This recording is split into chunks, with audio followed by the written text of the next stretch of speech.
মাঠেই গাভাস্কারের কাছে ক্ষমা চাইলেন পাঠান। ইরফানকে মাফ করলেন না সুনীল গাভাস্কার। কিন্তু কেন?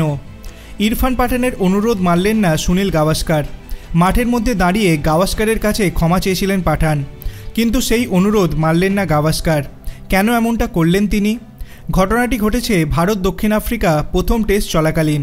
প্রথম ইনিংসে ভারতের হয়ে 17 রান করেছিলেন লোকেশ রাহুল।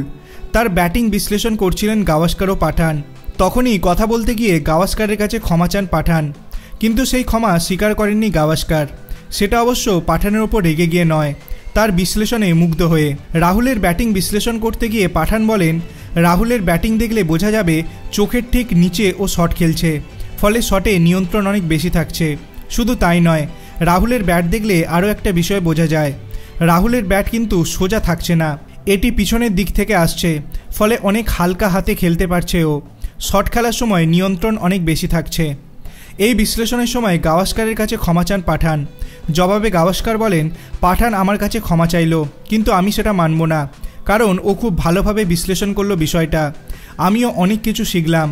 যতদিন আপনি ক্রিকেটের ছাত্র থাকবেন ততদিন অনেক কিছু শিখবেন, সেটাই পাঠান দেখালো। গাভাস্কারের প্রশংসা শুনে বোঝা যায় কতটা আনন্দ পেয়েছেন পাঠান। পুরো ভিডিওটি সমাজ মাধ্যমে দেয় পাঠান। তিনি বলেন, আমার অনেক সৌভাগ্য, সানি স্যারের কাছ থেকে এই রকম কথা শুনলে নিজের কাজের প্রতি ভালোবাসা আরও বেড়ে যায়।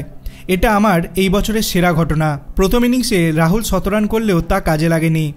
ইনিংসে হারতে হয়েছে ভারতকে। 3রা জানুয়ারি থেকে কেপটাউনে শুরু দ্বিতীয় টেস্ট। সেই ম্যাচ জিতলে সিরিজ ড্র করতে পারবে রোহিত শর্মারা। আপনাদের কি মনে হয়, ভারত কি দ্বিতীয় ম্যাচটি জিতে সিরিজ ড্র করতে পারবে? আপনার অভিমত আপনি কমেন্ট সেকশনে জানাতে পারেন।